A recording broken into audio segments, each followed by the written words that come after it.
उपस्थित आहेत, बाकी सगळे आपले जे राज्यातले महत्त्वाचे विषय आहेत त्या संदर्भात मी बोलणारच आहे, त्यामुळे त्यावेळेस आपल्याला त्याची सगळी माहिती मिळेलच। पण विशेषतः देशामध्ये माननीय मोदीजींच्या नेतृत्वात 370 कलम 70 वर्षापेक्षा जास्त संघर्ष झाल्यानंतर रद्द करण्यात आला। जम्मू काश्मीर लडाख या सगळ्या भागाचं पूर्ण विलीनीकरण, कुठलंही स्पेशल स्टेटस न ठेवता भारताच्या मेनस्ट्रीममध्ये मुख्यधारेमध्ये त्यांना आणण्याच्या संदर्भात जी कारवाई भारताला अनेक वर्ष अपेक्षित होती ती कारवाई पूर्ण करण्यात आली आणि अत्यंत यशस्वीपणे त्या ठिकाणी युनियन टेरिटरीज तयार झाल्यात आणि तिथलं जनजीवन पूर्णपणे पूर्वपदावर आलं। त्या ठिकाणी आज कुठलाही भारतीय निवेशक हा निवेश करू शकतोय। तिथला टुरिझम वाढवण्याच्या संदर्भात मोठ्या प्रमाणात कारवाई सुरू झाली आहे। प्रचंड मोठं इन्फ्रास्ट्रक्चर त्या ठिकाणी बनवायला सुरुवात झाली आहे आणि अशा या परिस्थितीत ज्या काही भारत विरोधी शक्ती आहे अशा शक्ती तिथल्या विविध राजकीय पक्षांशी हातमिळवणी करून आणि त्या माध्यमातून पुन्हा एकदा तिथे 370 कलम लागू झाला पाहिजे अशा प्रकारचा प्रयत्न करतायत। आपल्या सगळ्यांना माहिती आहे की people's alliance for Gupkar declaration या नावाने एक तिथे अनेक पक्षांचं एकत्रीकरण झालं आहे। त्यामध्ये PDP आहे, नॅशनल कॉन्फरन्स आहे, पीपल कॉन्फरन्स आहे, CPM आहे, पीपल्स युनायटेड फ्रंट आहे, पॅन्थर्स पार्टी आहे, अवामी नॅशनल कॉन्फरन्स आहे आणि सर्वात आश्चर्याची गोष्ट की या गुपकर अलायन्समध्ये काँग्रेस देखील सम्मिलित झाली आहे। आता आमचा सरळ सवाल काँग्रेसला आहे की तुम्ही या अलायन्समध्ये सामील झालेत म्हणजे यांचा अजेंडा हा तुम्हाला मान्य आहे का? कारण नॅशनल कॉन्फरन्सचे नेते फारुख अब्दुल्ला यांचा अजेंडा काय? चीनच्या मदतीने 370 कलम आम्ही पुन्हा लागू करू।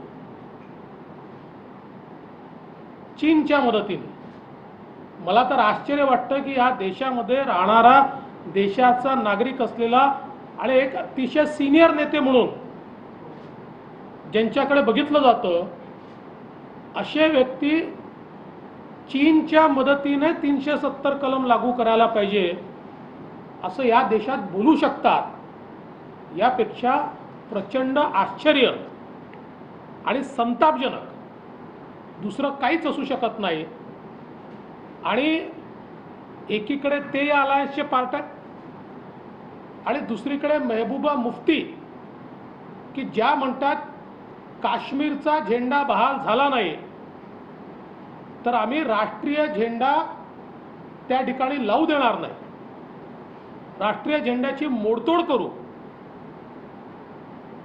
अशा प्रकारचं ज्यांनी वक्तव्य त्या ठिकाणी केलं आहे अशा लोकांच्या अलायन्समध्ये काँग्रेस त्या ठिकाणी सम्मिलित होत असेल, अशा प्रकारे ज्या अलायन्समध्ये राष्ट्रविरोधी शक्ती आहे आणि ज्यांनी घोषित केलं की आम्ही सेपरेटिस्टला सोबत घेऊ, विघटनवाद्यांना सोबत घेऊ, विघटनवाद्यांची आम्ही चर्चा करू, पाकिस्तान परस्त असे जे विघटनवादी आहे ज्यांचं म्हणणं आहे की काश्मीर पाकिस्तानमध्ये गेलं पाहिजे त्यांनाही आम्ही सोबत घेऊ, अशा प्रकारची मागणी करणाऱ्यांसोबत जर काँग्रेस उभा असेल तर आम्ही रोज काँग्रेसला प्रश्न विचारू आणि या देशाच्या समोर काँग्रेसला निश्चितपणे उघडं पाडण्याचं काम हे या ठिकाणी सर्व देशभक्त जे आहेत आणि राष्ट्रीय शक्ती आहेत त्या केल्याशिवाय राहणार नाही। खरोखर नीतीचा आम्ही पूर्णपणे निषेध करतो आणि आता काहीही झालं तरी या देशामध्ये 370 कलम पुन्हा लागू होणार नाही। कोणी त्याची हिम्मत करू शकणार नाही आणि हिम्मत दाखवण्याचा प्रयत्न केला तर भारताची जनता माफ करणार नाही। हे काँग्रेस सहित या संपूर्ण गुपकर अलायंसला आम्ही सांगू इच्छितो। हम सभी लोग जानते कि आदरणीय मोदी जी की सरकार ने 370 कलम रद्द किया और 370 धारा रद्द होने से 70 साल की जो मांग थी और जो संघर्ष था वो संघर्ष पूरा हुआ और जम्मू कश्मीर लद्दाख सहित जो भारत का अविभाज्य अंग था। आणि पुन्हा एकदा जाऊयात, देवेंद्र फडणवीस हे प्रेस कॉन्फ्रेंस घेत आहेत। कश्मीर में डेमोक्रेटिक प्रोसेस को पूरा करने के लिए उस समय की वो आवश्यकता थी। जिस समय आवश्यकता खत्म हुई हमने सत्ता छोड़ दी।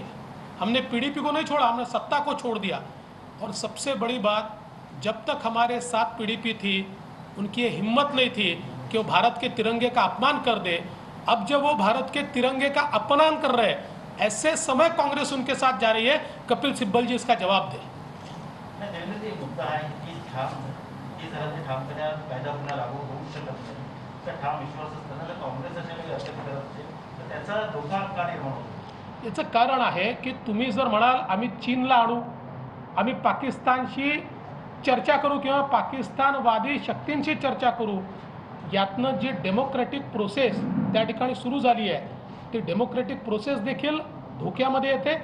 आणि दुसरं, भारत विरोधी शक्ती मग ती चीन असेल किंवा पाकिस्तान असेल यांना त्यांचे प्रवक्ते भारतात मिळतात, हे त्यांचे प्रवक्ते आहेत। त्यामुळे भारतामध्ये जर त्यांना प्रवक्ते मिळत असतील तर भारत अस्थिर करण्याकरता त्यांचे सैनिक पाठवण्याची गरज काय आहे?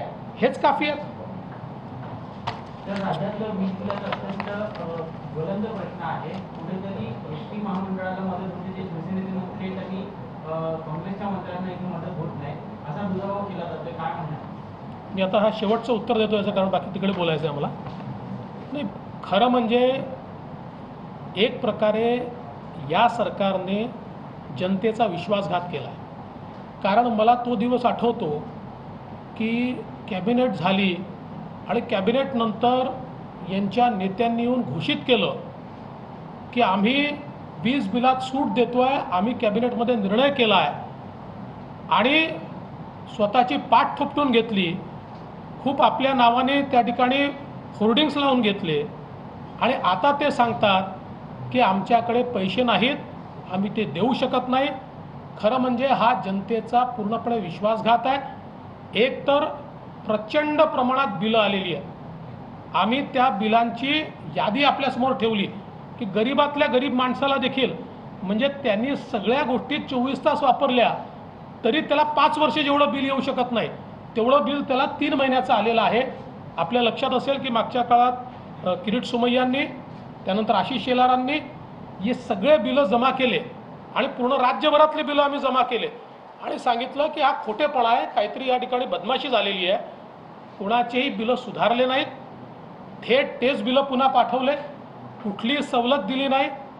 आणि माझं अगदी स्पष्ट मत आहे की देशातल्या, आणि मी अगदी या ठिकाणी जबाबदारीने सांगतो की देशामध्ये ज्या डिस्ट्रीब्युशन युटिलिटीज आहेत त्या डिस्ट्रीब्युशन युटिलिटीजमध्ये सगळ्यात मजबूत युटिलिटी डिस्ट्रीब्युशनची ज्या पहिल्या 2-3 असतील त्यात महाराष्ट्राची डिस्ट्रीब्युशन युटिलिटी आहे।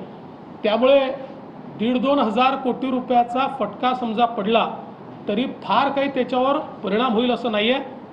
कर्ज घेता येऊ शकतं, केंद्र सरकार कर्ज द्यायला तयार होतं, ते देखील आपण घेतलं नाही। बॅलन्स शीटच्या बाहेर जाऊन तयार होतं तरी देखील आपण घेतलं नाही।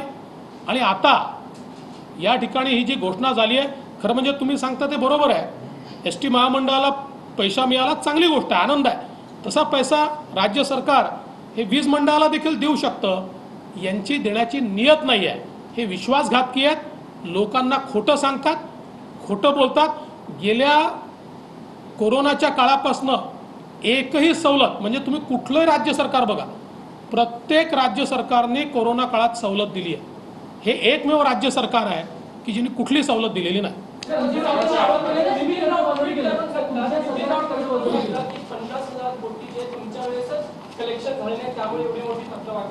मला असं वाटतं की नितीन राऊत एकतर अभ्यास करत नाही आहेत किंवा नितीन राऊतांना चुकीची माहिती दिली जाते आहे किंवा आता आपलं तोंड लपवायची वेळ आल्यामुळे ते चुकीची आकडेवारी सांगतायत. खरं म्हणजे आमचे ऊर्जा मंत्री चंद्रशेखर बावनकुळे यांच्या काळामध्ये स्टेट युटिलिटी जेवढी मजबूत झाली त्याच्या आधी त्याची परिस्थिती काय होती आणि बावनकुळेंच्या काळात ती काय होती याची आकडेवारीच बावनकुळेंनी प्रसिद्ध केलेली आहे. त्यामुळे आपलं अपयश लपवण्याकरता कधी केंद्राकडे बोट दाखवायचं, कधी गेल्या सरकारकडे. तुमच्यात ताकद असेल, शक्ती असेल तर घोषणा करा, नाही तर घोषणा करू नका.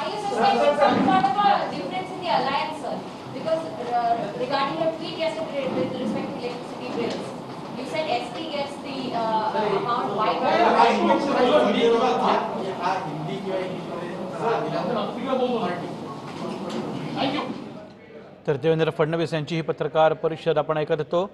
ठाकरे सरकार विश्वासघाती सरकार आहे. ज्या प्रकारे वीज बिल हे माफ केलं जाईल आधी सांगितलं गेलं आणि त्यानंतर युटर्न मारलेलं आहे, त्याच्यावरती देखील आता निशाणा साधलेला आहे देवेंद्र फडणवीस यांनी.